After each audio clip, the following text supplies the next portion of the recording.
And I welcome you back to the Dobrinic channel, and today we are talking about the Bonnie Carrot spillway, as officials have filed a lawsuit against the federal government. More to come right after this. Please like and subscribe if you haven't already, and stick around. Be right back.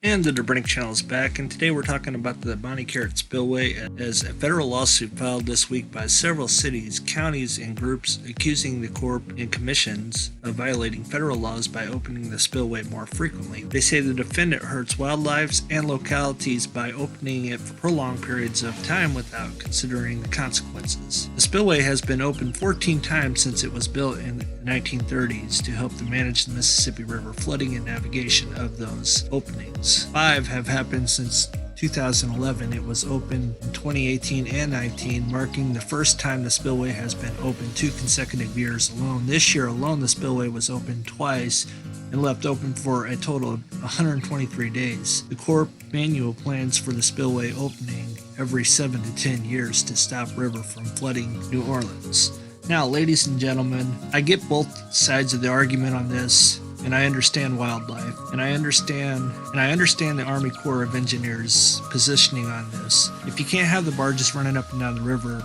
fuel prices would soar, and not only that, but it would cripple this country. But what I don't understand is they have other spillways that they never open, like the Merganza spillway. How come they don't open that, instead of this, and alter it back and forth? I am not sure why, but they don't. And I understand trying to save a big city like New Orleans, as they've been through a lot with Hurricane Katrina. I don't know how this will play out, but if you look at the weather forecast, it looks like it's going to be 3 years in a row, as here's the current snow map right here, and you can see up in the upper Midwest, Wisconsin, Minnesota, North Dakota, South Dakota, Nebraska, part of Iowa, and a little bit in Kansas.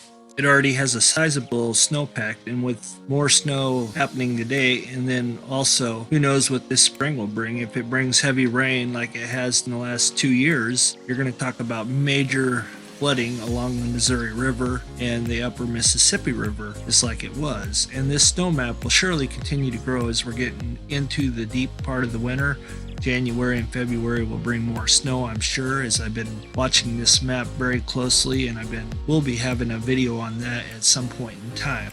And if you continue to look at the Ohio River Valley right here, you can see that Kentucky, Tennessee, Mississippi, Alabama, parts of Georgia, Louisiana, they're going to get several inches of rain. You're talking about anywhere between 2 to 3 to 4 inches of rain, and that's a lot of rain. And then even up in like Indiana and Ohio, they're going to get almost 2 inches of rain.